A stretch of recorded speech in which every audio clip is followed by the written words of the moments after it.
Mu Kinyarwanda baravuga ngo habyina utabarutse urugamba, nayo utari warutabaruka isa ku isa ushobora kurugwaho, ushobora gupfa. Yego ngize nti intambara iririmbwa ko yashojwe ari uko ifirimbi ya nyuma yayirangiye. Muri make nasasura ikivuga. Mu gihe ikivuga wafata agace kamwe ubundi bakongera kugusuturamo bakakuvanamo byako kanya, diri bakakwirukankana ibice bakakumarisha ibyo bice byose byigarurira. Tariki 23 z'ukwezi kwa gatandatu mwaka 2026 mwiriwe. M23 yari yakoze icyo twakita igitero cy'imbaraga cya offensive kuri FARDC ngo bayicunshumukane bageze .0, ariko bya bindi bivugwa ngo inzira nibwira umugenzi nivyo bibaye.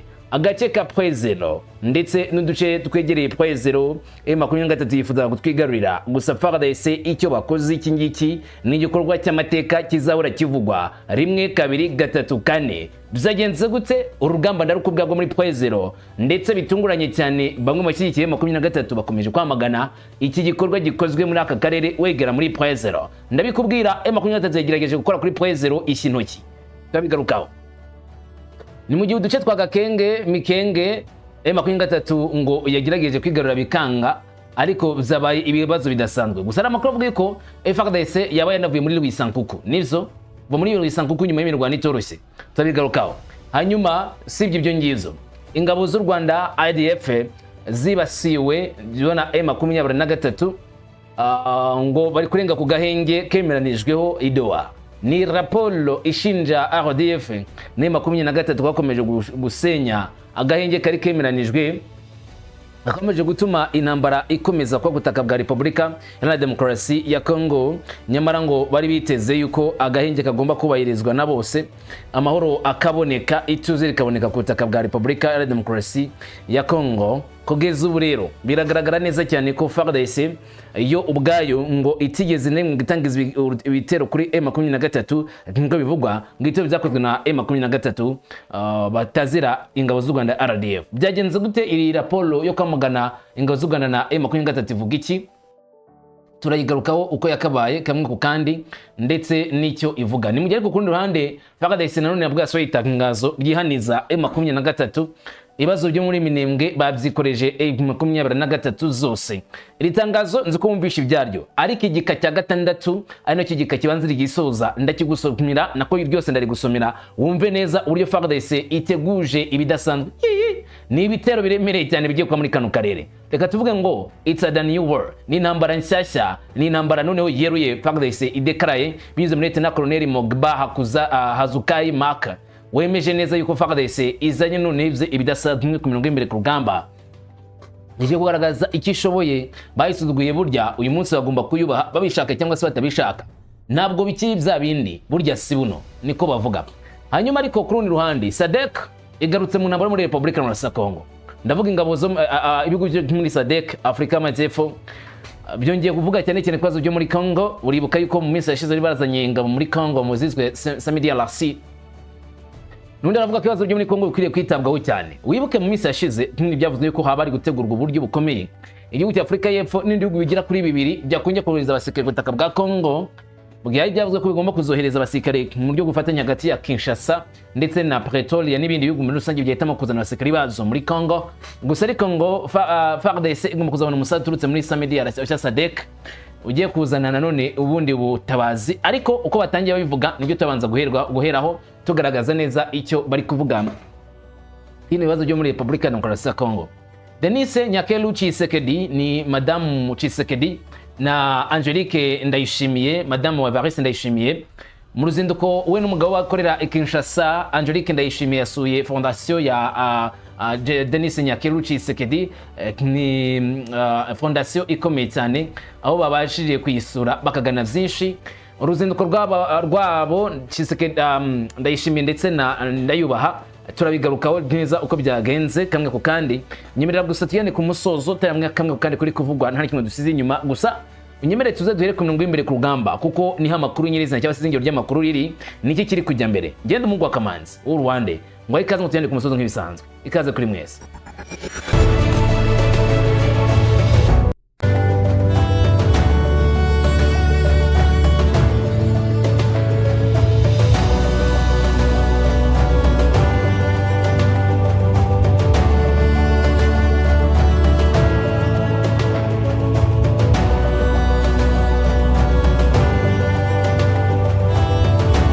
yego ngize nti kaduhe ku mirongo y'imbere ku rugamba twimbike cyane muri kuvuga zose ko zakabaye.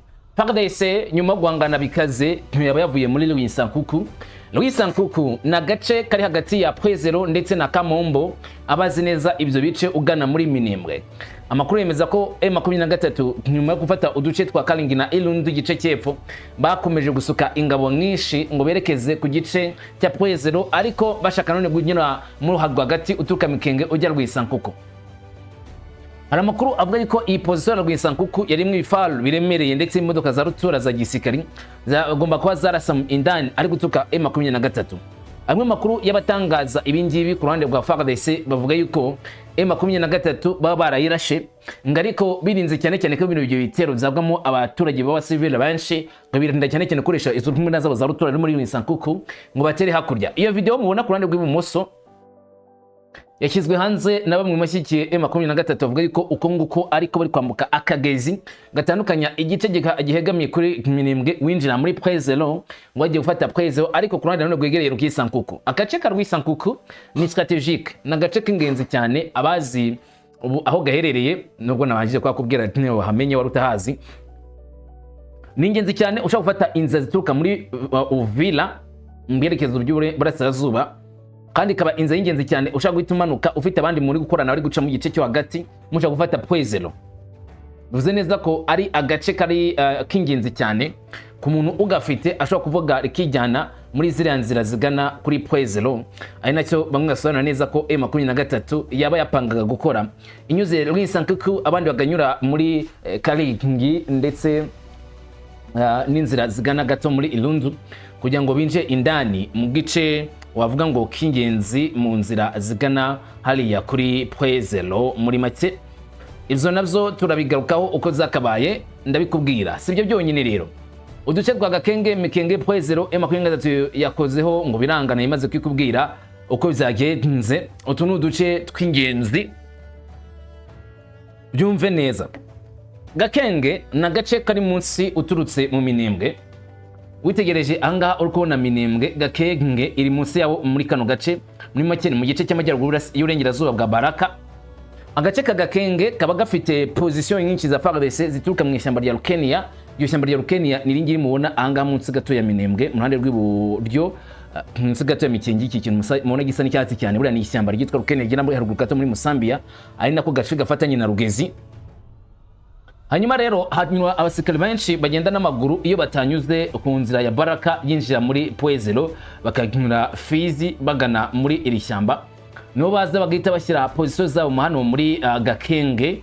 Biravuga ko rero abangaba barashwe na M23 ku munsi wa tariki 22 ngo bavane muri izi position, ariko agace M23 yagumanye nako ngako nta kandi irabona na gakeya kugeza amagwinga yangaya. Bisa nkaho bigoranye cyane ko M23 yavuga ko yenda biraza kwikundira ko aka gace ikigarurira cyangwa se ikagenzura mu buryo bwuzuye, kuko bigaragara ko abasirikari ba FARDC bakomeje kwacungira umutekano ku buryo bukomeye. Nikomeza kuri Mikenge irano ruguru gato ya Minembwe mu gice cya hafi ya Bijombo niho Mikenge iherereye, naho M23 ravuga ko masaha y'igitondo baragerageje kurasayo ngo bahangane na FARDC bikamera nko kwita ku rutare.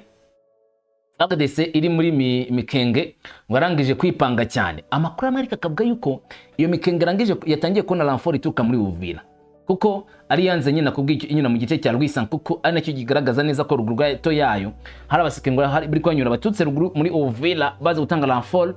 Ngikindi cyane bakoraga kwa kugira ngo bakumire inza zabaze guturuka mu gice cya ruguru, ayo M23 nayo ubwayo ikeneye gutanga renfort mu gice cyepfo bizagorana. Ari niyo mpamvu bazana abasikari bagagara muri izo nzira kugira ngo bakomeze gukora ibikorwa bihambaye byo guhangana na M23. Niba M23 ishaka kumanuka isanga hari urukuta ruyikingira cyangwa se ruyikumira. Nyuma nkuko amakuru amwe yabanje gutangazwa n'urabo kurande rwa M23 nk'ikintu cyima kwitwa Kivu Info 24 bari bagize bati, ndavuga iki kinyamakuru kibagamiye kurande rwa M23 bati nkuko amakuru menshi abivuga Pwezero biravuga ko yaguye Mikenge, Gakenge na Mount Sinai ubiri munsi y'ubutware bw'ingabo za twirwa zifatanije na FC M23. Ayo niyo makuru yabanje gutangazwa avuga ko Pwezero, Mikenge, Gakenge na Mount Sinai bigenzurwa byuzuye n'abarwanyi batwirwaneho AFC 23.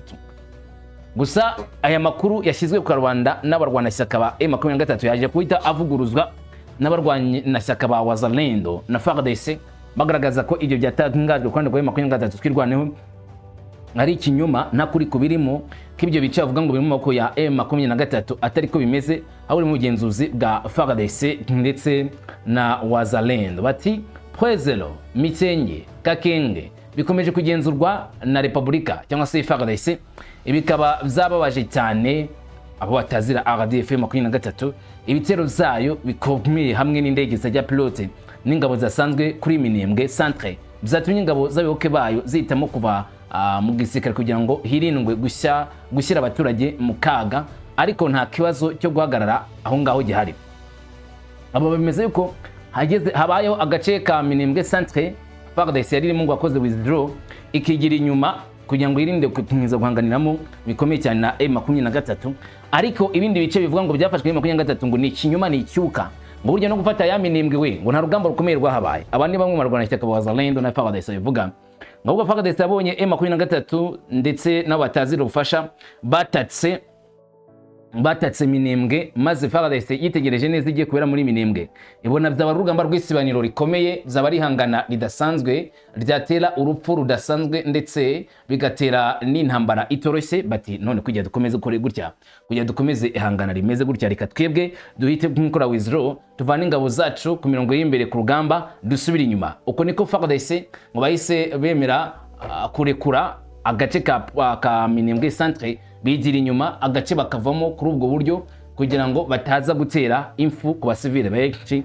b'inzirakarengane muri Minembwe. Ngo naho ubundi ntago M23 yaruje imbaraga, utwo duce kuba ko badufite ngo navyo nukubeshya, tubyemere dutyo nta kuntu twabihakana kuko nyine banyarwite ngo bivuga ngo ni batugenzura. Hanyuma tugaruke ku ngabo z'u Rwanda ngo zibasiriwe kumwe na M23 murantunga niba jambo rya nibasiwe waho kwibeshya ngo bari gushitwe kurenga ku gahenge kemeranijwe hagati y'ingabo hagati y'igihugu cy'u Rwanda na Congo ndetse hagati M23 na Congo. Agahenge kemeranijwe ntabwo kari kumvikana ntabwo kari kuvugwaho rumwe. Uyu munyamakuru uhegama ku ruhande rwa Congo yagize ati mu gikorwa bya diplomasi bikomeje mu guhagarika urugomo muri Burasirazuba bwa Repubulika ya Congo, abahagarariye societe civile, ingabo zikorera ku rugamba n'abashinzwe ubuvuzi barimo kwamagana ibikorwa byo guhagarika imirwano kenshi birengwaho na M23 RDF twirwaneho na Red Tabara imisozi miremire ya Minembwe. Niko bavuga, niko yaknitse. Ati nuko ayo makuru abivuga habaye ikintu giteye ubwoba cyane ku cyumweru cya 21 Kamena ahagana saa 4 za mu gitondo ikakenge mu gace ka Fizi. Uwo munsi abashinzwe gukora ibizamini za leta n'abategura ibizamini za leta bari berekeje Iminembwe bafite uburenganzira buturutse kwa bayobozi ba Congo bwo kwitegura gutangiza ibizamini za leta byari biteganijwe ku munsi ukurikiyeho kuvuga tariki 22 z'ukwezi kwa gatandatu umwaka 2026, ariko ngo bahuye n'uruva gusenya ubwo berekezaga muri centre ya Minembwe. Ati nkuko byagaragajwe n'ubuhamya bw'abakusanyije amakuru, imodoka zari zitwaye abantu zagabwe igitero cyakozwe hakoreshejwe indege zitagira abapilote. Amakuru yo mu gace avuga ko ari drone z'u Rwanda. Umukozi ushinzwe umutekano wari ushinzwe isuzuma ngo yakomeretse bikomeye cyane bitewe n'icyo gitero cya drone.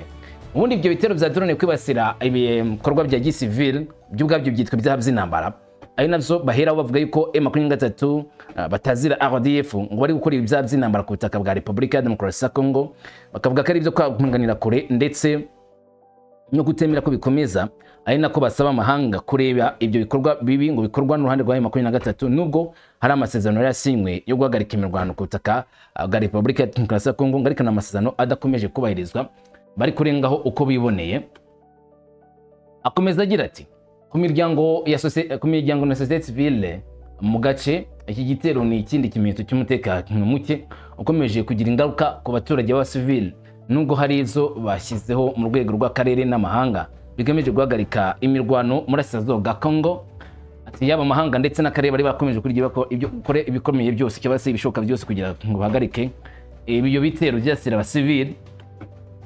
Bakomeza bagira bati umwe mu bakozi ba societe civile mu musozi miremire yasabye ko amazina ye atatangazwa kubera impamvu z'umutekano. Yagize ati gutera abategura ibizamini no kubangamira uburyo bwo kubona uburezi ni nko gutanga nko kubasira ahazaza h'igihugu cyangwa se gushyiraho urutangira rw'ahazaza h'igihugu, urubyiruko rw'igihugu, abana b'ejo hazaza batari kwemererwa gukora ibizamini za leta kandi cyari igihe cyo kubikora, rero bakibasira ingabo z'u Rwanda ndetse na M23 nibo bakoze icyo gitero. Amakuru y'abaganga yemeza ko umuntu wakomeretse yavuwe nyuma y'iki kibazo, bakomeza baburira ku ngaruka zikomeje kwiyongera zugira neza cyangwa se kurwa by'ugira neza byibasirwa muri ako gace. Abaturage benshi nanone bakomeje kubaho bafite ubwoba bw'ibitero n'ihungabana ry'abaturage byo gufatwa ku ngufu, aho abaturage kenshi baba bafite ubwoba bw'uko ibisasu biraza kubageraho bikarangira hari abafashwe ku ngufu cyangwa se hari abibasiriwe habayeho ihohoterwa ritoroshye. Amakuru kandi yamaganye ikoreshwa ry'indege zijya pilote zitwaje intwaro mu turere dutuwemo nk'uko babivuga, bishyira abaturage mu kaga ko guterwa ibisasu, ibyo bisasu bikomeye mu buryo butaziguye, kandi bigatera impungenge zikomeye ku bijyanye no kubahiriza amategeko mpuzamahanga arengera ikiremwamuntu. Abantu benshi bo mu gace bavuga ko abaturage bamaze kwishyurwa cyane cyangwa se bamaze kubabara cyane, bari kwishyura ibiguzi by'intambara badakwiriye kwishyura. Muri make bari kuba inzirakarengane, inzirakamama muri aya matati akomeje kurira ku butaka bwa Repubulika ya Demokarasi ya Kongo hariya muri Minembwe. Gusa ariko nubwo ibivugwa ari ibyo ngibyo ku ruhande rwa M23 ntabwo bemera kari bo ba nyirabayazana baya matati cyangwa se b'intambara muri Sirazuba cyangwa cyane imisozi miremire ya Fizi muri Minembwe.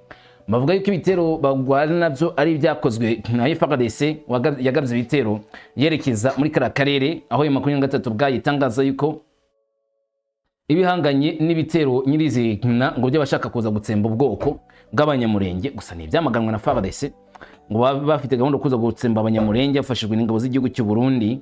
Ibyo bavuga yuko ari byo kwamaganira kure, nabo bagaragaza neza ko batemera ibikorwa nk'ibyo ngibyo bikomeza kuba ku butaka bw'iki gihugu cya Repubulika ya Kongo, ngo leta iri kwica abaturage bayo, niko bavuga.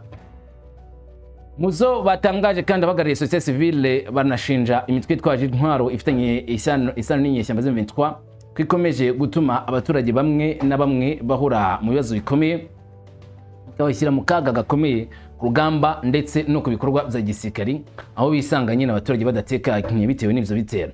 Mu rwego rwo guhangana n'iki kibazo, imiryango yo mu gace irimo gusaba umuryango mpuzamahanga, umuryango w'abibumbye, umuryango w'ubumwe bwa Afurika n'abafatanyabikorwa bo mu karere gutangiza iperereza ryigenga ku bitero zatangajwe ku basivile n'ibikorwa remezo bijyanye n'uburezi.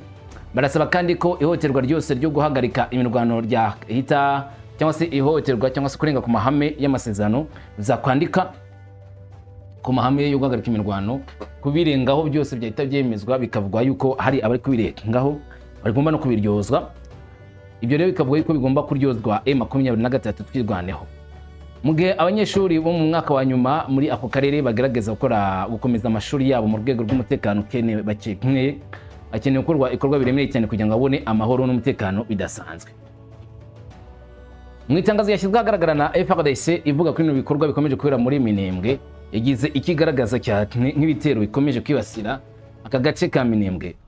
Yagize icyo itanga nk'itangazo igira iti: ingabo za Repubulika ya Demokarasi ya Kongo zamaganye mu buryo bwimbitse amagambo y'ibinyoma ashotora kandi ateye akaga yavuzwe n'abayobozi b'umutwe wa RDF AFC 23 mu kiganiro n'abanyamakuru cyabereye i Goma ku ya 18 Kamena 2026. Bakomeza bagira bati: ingabo za Repubulika ya Demokarasi ya Kongo zivuga ko aya magambo ahuye n'ibikorwa zo kwamamaza no gutangaza amakuru atariyo bikunze gukorwa n'ihuriro rya AFC 23 RDF rirwanya inzego za Repubulika.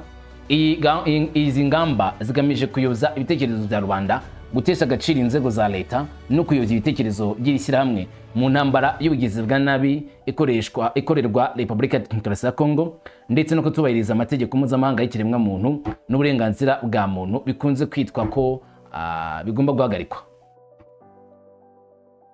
FARDC ikomeza igira iti: ingabo za Repubulika ya Kongo zanze byimazeyo ibirego z'ubwicanyi, itsembatsemba cyangwa se itotezwa bikorerwa umuryango wari wo wose w'abanyekongo.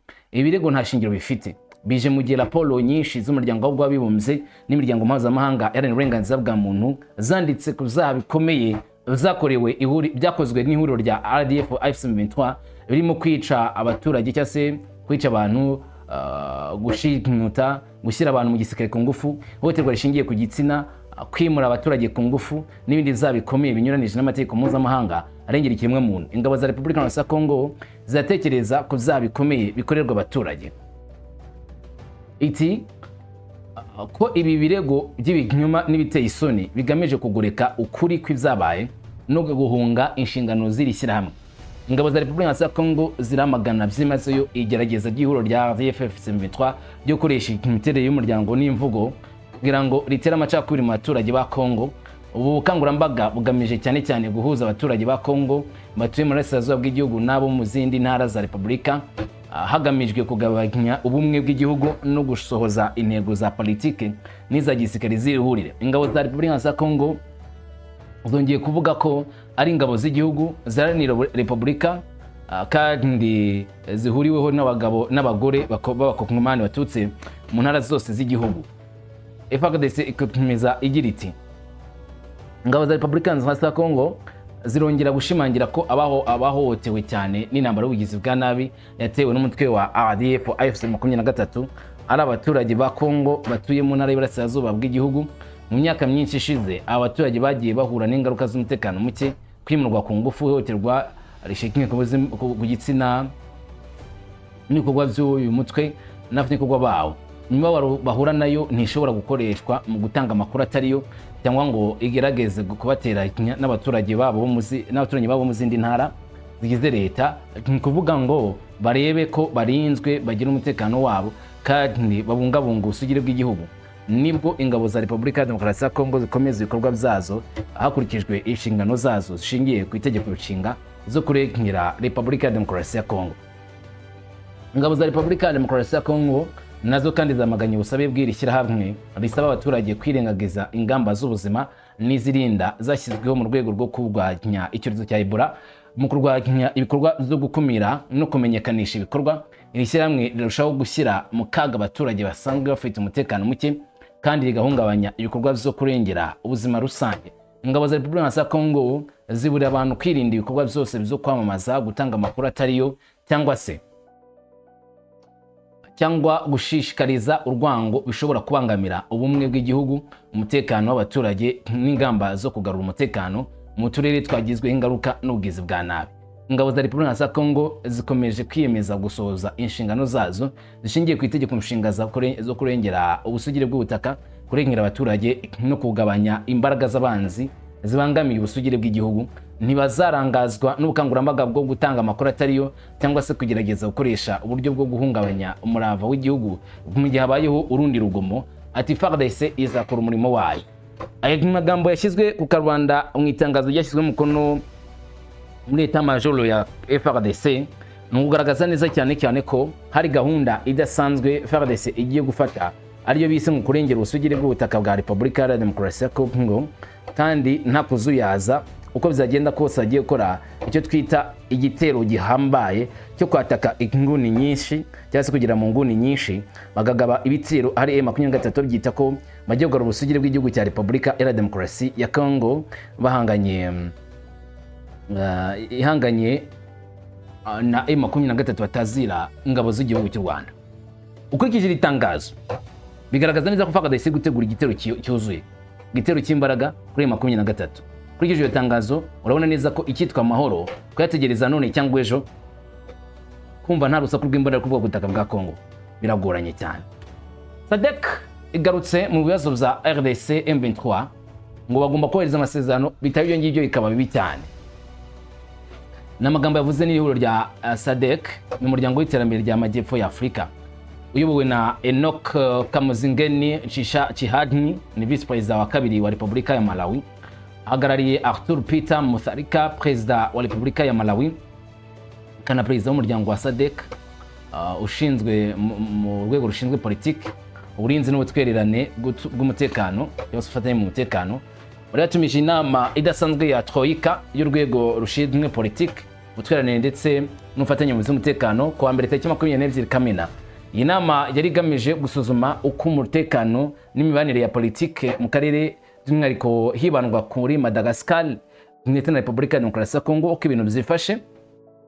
Ni inama bagombaga kwitaho cyane bakareba ese niki cyakitabwaho kurusha ibindi, ese hari ubufasha bugomba gutangwa kuri ibihugu Madagascar ndetse na Repubulika ya Demokarasi ya Kongo, ese bimeze bite.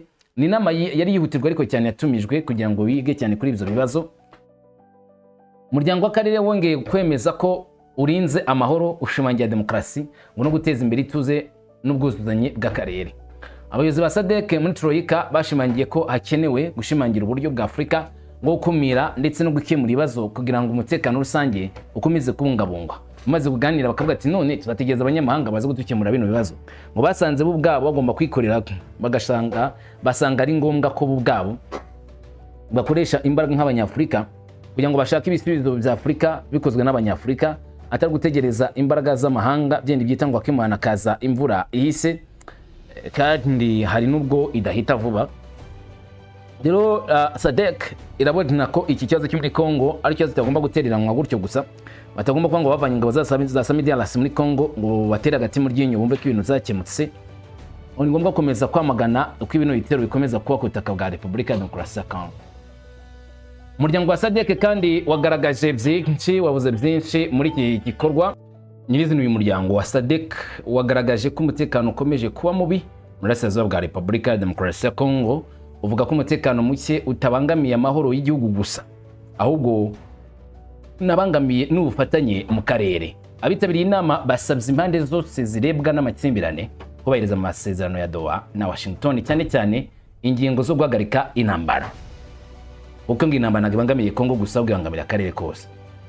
Inkuru ya SADC iragira iti ku bijyanye na Repubulika ya Demokarasi ya Kongo, inama yagaragaje impungenge zikomeye kwigaruka rya Ebola, icyorezo cya Ebola muri Burasirazuba bw'igihugu, yongera kwemeza ubufatanye bwayo n'abaturage ba Kongo. Yanavuze ko umutekano ukomeje kugabanuka mu karere, bishimangira ko umutekano uteje akaga mu mahoro y'igihugu no kwishyira hamwe kwa karere. Muri make ubwo bategetswe abari mu mirwano guhagarika intambara kugira ngo akarere gatekane kose n'igihugu cya Repubulika ya Demokarasi ya Kongo muri rusange kive mu matati, kive mu makimbirane, amahoro ahinde ku butaka bw'iki gihugu cya Repubulika ya Demokarasi ya Kongo. Niko SADC Troika inama yabo yabyanzuye. Bagize batariko nanone inama irasaba impande zose kubahiriza amasezerano ya Doha na Washington, cyane cyane ingingo zo guhagarika intambara, inashimangira ko inzira z'amahoro ziyobowe na Afurika zishyigikiwe n'imbaraga mpuzamahanga zikomeje kuba ingenzi mu kubaka ituze rirambye, kwihangana no kugira amahoro arambye. Ko ibyo ngibyo byonyine bishobora gutuma akarere gatekana cyangwa se Kongo ibona amahoro, intambara igashyirwaho akadomo nkuko iyi nama yabigarutseho. Bigaruka ku ruzinduko rwa Tshisekedi rwa Evariste Ndayishimiye wasuye Tshisekedi Chilombo ari kumwe na madamu we. Evariste Ndayishimiye yasuye Repubulika ya Demokarasi ya Kongo mu ruzinduko rw'amasaha 48 yatangiye tariki 22 z'ukwezi kwa gatandatu, aho uruzinduko baribanda cyane cyane ku ngingo z'ubufatanye bw'ibihugu zombi ku karere, ku cyorezo cya Ebola no kuri Afurika yose muri rusange. Nka Perezida wa Afurika yunze ubumwe, Tshisekedi Chilombo yakiriye i Kinshasa, ndavuga Evariste Ndayishimiye, ngo agomba kugira inama Tshisekedi Chilombo ku bijyanye no guhagarura amahoro n'ituze mu Burasirazuba bwa Repubulika ya Kongo, dore ko ari n'ibihugu bisanzwe bifatanyije muri uyu mugambi wo guhangana na M23 avuga ko iteje ikibazo cyane mu Burasirazuba bwa Repubulika ya Demokarasi ya Kongo. Mikomeje kugarukaho cyane cyane ibitangazamakuru nuko ibihugu zombi bishobora kongera kuganira no kuvugurura uburyo bw'imikorere ku mirongo y'imbere ku rugamba. Ari nabyo benshi bashingira bavuga yuko ryatangazo ryasohoye na FARDC rije rivuga ko bagiye gukora ibikorwa byo kurengera urusugire bw'igihugu cyabo. Bikaba bitagaragaza neza cyane uburyo babivuze mu gihe Kongo iri mu kongera kuvugurura ubufatanye bwabo na Repubulika y'u Burundi. Bisobanura neza cyane cyane ko abarundi bashobora kuba benshi ku butaka bwa Kongo, nuko intambara yeruye cyane kuri 23 bisa M23 gukenyera igakomeza, kuko urugamba rushobora kuba rugiye kwihindukana ku rwego rudasanzwe. Ikindi, Madame Denise Nyakelu Tshisekedi yakiriye mugenzi we w'u Burundi Evariste, mugenzi we w'u Burundi Angelique Ndayubaha cyangwa se Ndayishimiye. Ni Madame wa Perezida Evariste Ndayishimiye wasuye uyu Madame wa Tshisekedi. Madame w'u Burundi, Madame wa Perezida w'u Burundi Evariste Ndayishimiye yitwa Angelique Ndayishimiye gusura Denise Nyakelu. Byabaye ngombwa ko uruzinduko ruhurirana n'umuhango wo gutanga impamyabumenyi n'ibikoresho by'akazi ku bantu bafite ubumuga bungukiye mu mahugurwa y'umwuga amara amezi agera kuri 3 mu kigo cy'igihugu gishinzwe gutegura umwuga INPP bitewe inkunga n'umuryango wa Lona wa Denis Nyakeru Tshisekedi ari nawe wabutangije. Iyi fondation ya Lona yashyize inkunga ikomeye cyane muri INPP maze bagenera ibikoresho abashoje aya mahugurwa. Mu gusoza rero aya mahugurwa no kwakira impamyabumenyi, Tshisekedi Denis Tshisekedi kumwe na Angelique nibo babaye abashyitsi b'imena cyane muri muhanga bafite ubumuga. Bashimiye cyane Madame Tshisekedi kuba bitayeho kandi yarongeye kubaha kwigirira icyizere nyuma y'uko iyo umuntu ahuye n'ubumuga kenshi ngo yumva ko ubuzima murangiranye, ndetse rimwe na rimwe no muri rubanda ntagire ijambo. Ariko kuri ubu ngubu ngo Angelique Ndayubaha na Denis Tshisekedi bari kumwe babonye neza ko bari abantu bagaruwemo icyizere. N'iminangasuka makuru abashize aho gukomezwa natwe makuru ari imbere uramenya byinshi cyane kwikwera ku murongo imbere ku rugamba. Umye neza ube amahoro sinashaka.